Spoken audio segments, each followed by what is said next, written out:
My inspiration for today, and then we can, have a wide field, is tomorrow is the day of Deepawali. So something connected with that. Of course, we all know that it is celebrated in the honor of Lord Rama's return, all the way after vanquishing Ravana. So this story is normally, we speak about this story as a story of victory of good over evil, which, though right, is a bit of an oversimplification of things. It's a deeply mystic story. If it was just a victory of good over evil, it would not endure for millenniums. And Sri Aurobindo has spoken so much about Ramayana and the Mahabharata, the way it is composed, its style and substance and poetry. All that, to touch upon it is a whole workshop. So I'll just talk about the story part of it. So the story outwardly we all know. So the story begins before the drama starts, not upon earth but elsewhere. That is something very beautiful about Indian thoughts and legends and stories. That what we see upon earth is a enactment of something that is taking place on several planes, and on each plane it gives a new sense and meaning. So, among the many beautiful truths that India has given to the world, one of them is that we are not living just a single flat existence upon earth. There is an interconnectedness through many, many universes, systems of worlds, right going back to the source, which is one. And all story begins from there, branches out into many, many detailed, like many tributaries flowing from the Himalaya. And then, as yesterday we were saying, going back to the source, but with a difference.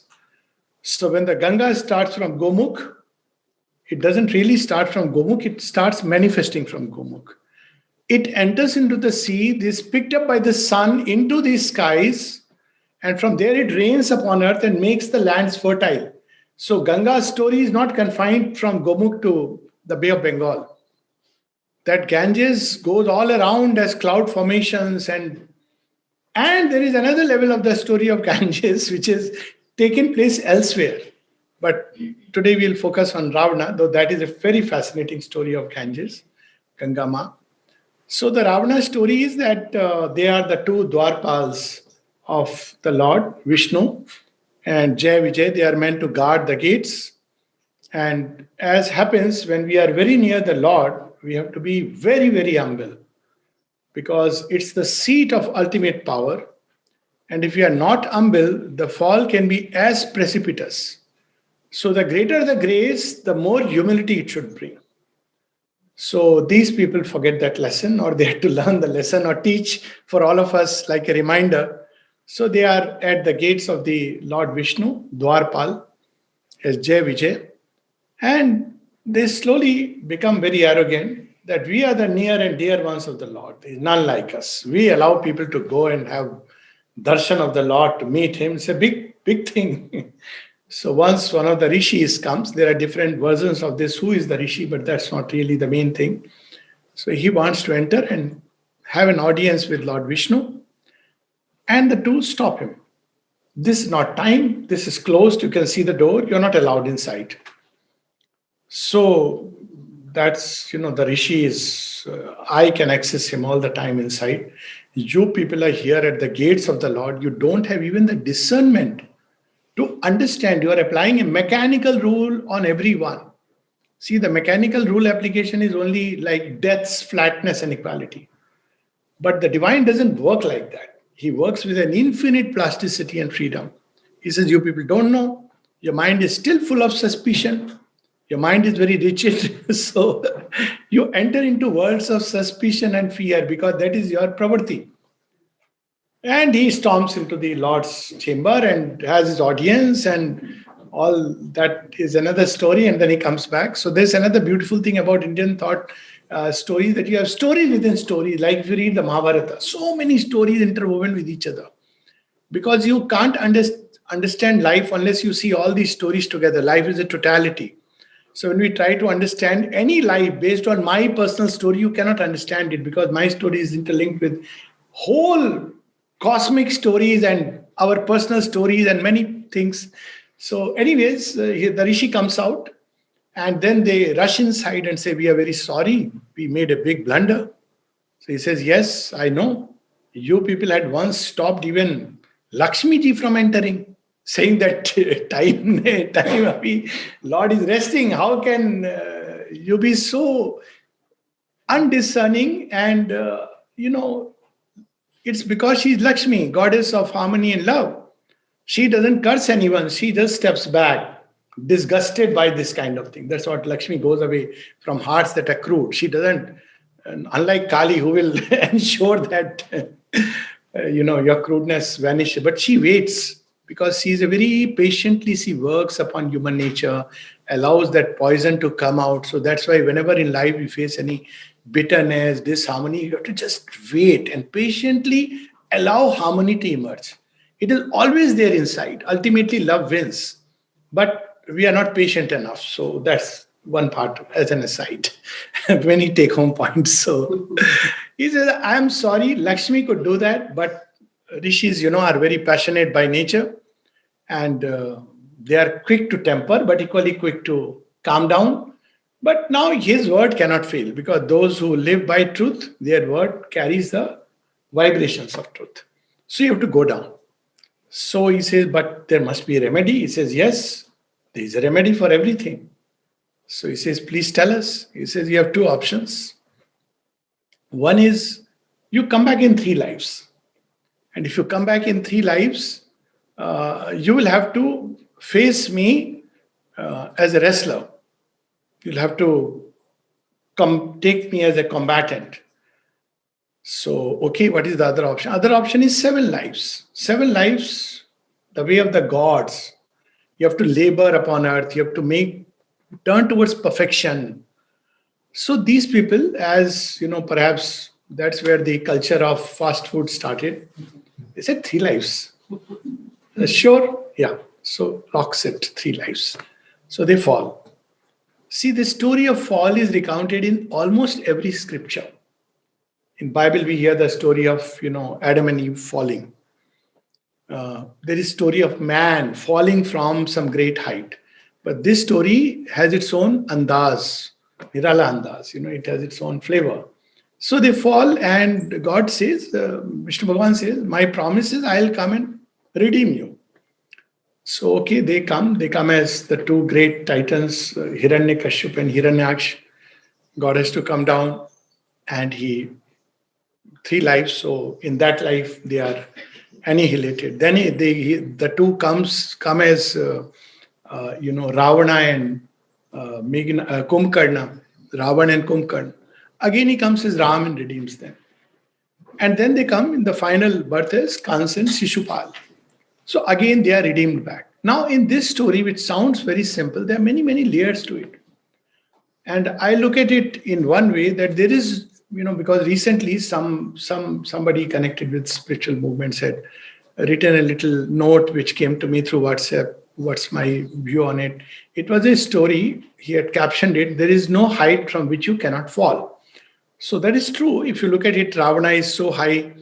And if you look at his earthly life, Ravana was an accomplished person, quite accomplished. He had read the Vedas. He was a great musician. He was, of course, a great king. His subjects loved him because he's lavished gold on everyone and everything. But there is no height from which you cannot fall. So my view was asked, and this is my view. There is no fall from which you cannot rise. This is the other side of the story. So this is the other side of the Ravana story. So man has fallen is one part. So in the sense we have lost or forfeited our divinity. But there is always hope. It's a story of hope, of courage, of love. Ramayana is a tale of love. Ultimately, it is ultimately the victory of love, but that's the whole of Ramayana. So how does he return back? Now, you see, the original cause for fall is vanity. Mother speaks of few things as very, very dangerous as far as spiritual life is concerned. So one of them is vanity, ambition. Now, there is a normal ambition which people nourish and nurture, of course, for spiritual life. ambition, anyways, ambition means me. So जब मैं था तब हरी नहीं, जब हरी तब मैं नहीं, प्रेम गली अति साकरी तामे दोनों समाई. Two cannot go together. By its very nature of things, the two cannot go together. So he had that tremendous vanity, Jay and Vijay. Who are we? We are special people, commissioned by God. We allow people to enter. We are the mediators. So they had to fall. It is this which was the root of Ravana, which he carries into this life. He is full of that vanity. And this vanity comes up in several ways. One of them is, it's a very interesting thing how his fall starts. His fall starts when he tells Shiva, who is a great bhakt, that will you please come to my place. And Shiva says, Bholenath, he says, okay, now Parvati ji has a problem. How can he be confined to one little golden cage? He is everywhere. But this is, of course, Shiva Leela, and we know the rest of the story, how Lord Ganesha conspires and Shiva stays there as Jyotirling. That story itself has many ramifications. But the sum and substance is that you cannot confine the divine into any kind of narrow way of life, thought process, dogmas, rigidity, because he's everywhere and in everything. So Sarvavyapi, you cannot limit him, he will be only here and nowhere else. So he is there, but he is also everywhere. This is what Ravana forgets time and again. This is a very interesting poem of Sri Aurobindo, incidentally.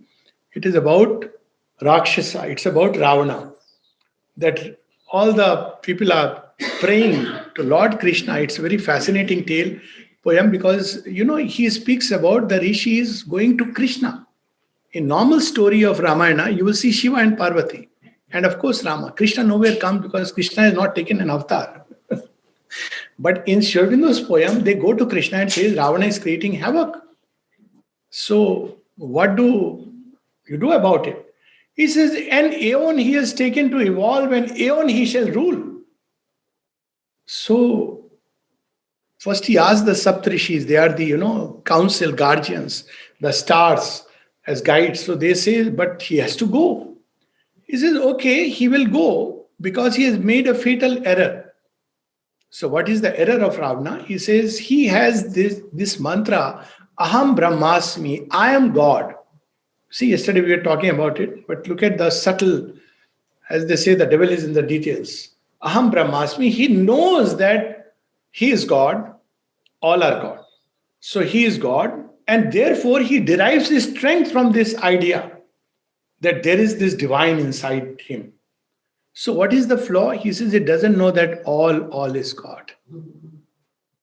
See that little difference. He is God is fine. When we say I am God, yes, it's truth. But equally all are God. Every creature is God. Every grain of sand. There's a beautiful prayer of the Mother where she says, each grain of sand speaks of thee. So he has forgotten that. Therefore his fall is inevitable. So this is a complementary truth. There are three complementary truths that the Isha Upanishad speaks of. One is the divine within us, and then the divine is within all, and all is within the divine. And of course, the final one, that all is the divine. So he says he has only picked up half the truth. That truth has given him power, but because he doesn't know the other half, he'll fall. So how he will fall? So he says he will fall only to a human being or to an Vanara. Now you see, this story is a beautiful evolutionary tale. So man begins his life as a Rakshasa, and he is devouring everything.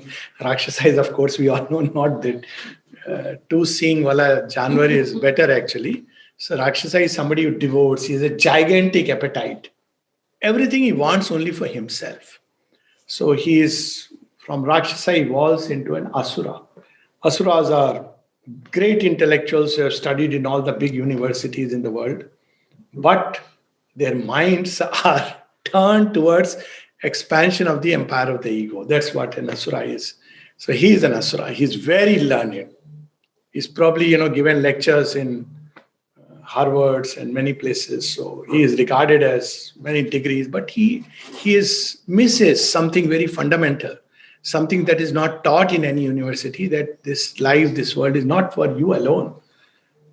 It is, Shri Krishna had to teach this lesson by Makhan Chori and distributing. It's not only yours, it is something you have to share with the world. So, lesson in socialism, divine socialism. Both Rama and Krishna reveal to us socialism in their own way. Rama in his way, Ganika, Jamil, Vyad, Geet, Gajad, Khaltari, Gana. Everybody takes together. The animal, the fallen, the vulture, everyone he takes together. Krishna, that whatever is there, you have to share with everybody. You can't just keep the makhan only with you. So, anyways, so Ravan doesn't know it, so he will fall. But in his fall, he will open the way for evolution. So, after the Asura, Sri Aurobindo speaks of the 10 categories through which humanity evolved. And if you read through normal biology, evolutionary biology, he has told that there were 9 layers of humanity between the first caveman, Neanderthals and all this, even before Neanderthals came much later, and the present man who is Homo sapiens erectus. There were many, many subspecies. So through this, evolution goes on, and the Asura falls to the animal and the human. So it's the story of redemption in 2 ways. One is the story of redemption is through the evolutionary process. So, any vritti within us, Ravana has the vritti of vanity, ambition. The right way is to surrender it to the Lord.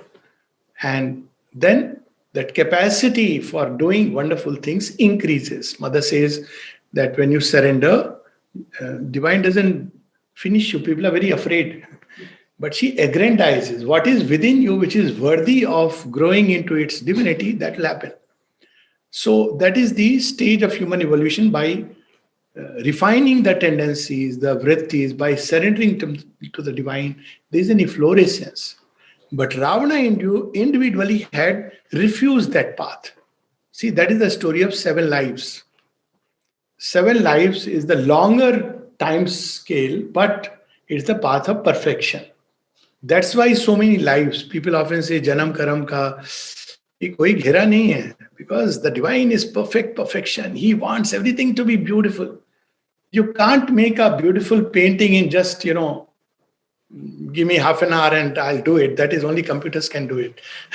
But a real thing which comes alive, it's only done over a period of time. And because the divine is a perfectionist, therefore it takes time, does it patiently. But Ravan doesn't want that. He's impatient. So another take-home lesson is never be impatient, whether in personal life or in spiritual life, because that comes in the way of the growing perfection. People who are very impatient, they want things to happen immediately, quickly. There are many fast food methods of spirituality. Fast food methods, we know. Learn a technique, do a method, and then you'll be out of the cycle of creation. Why would he put us into it? I mean, it's a affront to the divine wisdom to say somehow we are trapped and now we have to get out. Obviously, if that was the case, the original plan is faulty. Even a human being will not do it. So, obviously, it's a journey of perfection. Ravana himself refuses it because Asura doesn't accept that path. So, there was a godlike path, the Uttarayan, the upward path of ascension. Sri Aurobindo speaks about that, of a progressive transformation from the Asura to the animal to the human to the godlike to the divine. That's how the Tantra speaks of these 3 levels: Pashuvat, Veervat, and Devavat. The 3 levels of Tantric sadhana. Instead, he chooses the path of wrestling with the divine. Doubt. Divine doesn't exist. Vanity. I am the one who is improving God's world. When you go to Mother's room, 2 wonderful things. When you go to Sri Aurobindo's room, cling to truth. And Mother was asked that, Mother, what is this cling to truth you have spoken about? She says, yeah, I wrote, but everybody is turning it into a dogma. They believe what they know is truth. All else is. There's a whole commentary on that. So the disciple asked Mother, then what is truth? She says, you cannot define it, but if you are sincere about living it, you will know at each moment. Don't try to limit it into a rigid, narrow dogma. So that is when you go to Sri Aurobindo's room. When you go to Mother's room, it's something very amazing. First time when I had seen it, at least personally, it had hit me very hard because as a youngster, you want things to change and become wonderful. You are an idealist, and still you must. But we almost are like this world should become better, wonderful, very soon, very fast. With that idealism, you are going, and suddenly it hit me. You want to change what the creator is doing, or you want. It hit me. What does she mean? Now, over a period of time, you understand that there is a way to change, but you must understand the wisdom that has created it. You can't change it through impatient revolt. That is the way the Asura wants to change. We want the world to become better. We want everything to become equal, freedom, equality, great things. But how does the Asura wants? He wants to impose it externally, even freedom and equality. Externally, unity by outer means, without understanding that the basis has to be first inward. If you don't create the inner basis, it won't work out. So that is the quick way. Quick ways are precipitous. Ravana for everything wants a quick way. Shiva, you come. I have made a wonderful place for you. And of course, Shiva taught him this beautiful lesson, which he didn't quite get. So the lesson was when Shiva is all in trance and he is not allowed to meet, he says, Pura Parvat le jaunga, I'll pick up the whole mountain and take. I am so strong. See how grace comes in so many ways. So Shiva just gently, it's a very beautiful story. He just presses with his toe, great toe. And Ravana's hands are crushed.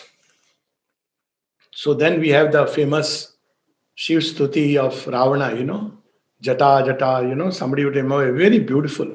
Because he's crushed, he realizes that, I am nothing and nobody. Actually, it was Shiva's way of saying, get rid of vanity. You are nothing and nobody without all strength is given by the divine, but he doesn't learn the lesson. So several times Shiva comes to help him. Even Mata Sita goes to help him. You see now that other side of the story. There is a Ramayana called Adhyatma Ramayana, which is from Sita's perspective. So Sita Mata is asked that, how come you are Adi Shakti? How did this fellow take you and all this drama had to happen? She says, I was trying my last bit to change him. After all, the fellow did love me somewhere. And I knew his origin. He has forgotten. So I went along with him. And actually in the Ramayana it is there that, she wears that avidyamai banjati. She wears the mask of ignorance. So Ravana could come near. Otherwise Ravana could not have come near her. And she goes all the way with him. Goes through all the, but time and again you see her original form. When Ravan tries to come near, she just picks up a blade of grass and tells him, don't cross this limit. I have set your limits. Don't cross it. If you cross it, you'll be finished. So even a most seemingly innocuous thing, if behind it the divine grace is there, then nothing can really touch it. So this truth is revealed in several ways. So she is the Adi Shakti, but she goes with him, gives him all the chance to change.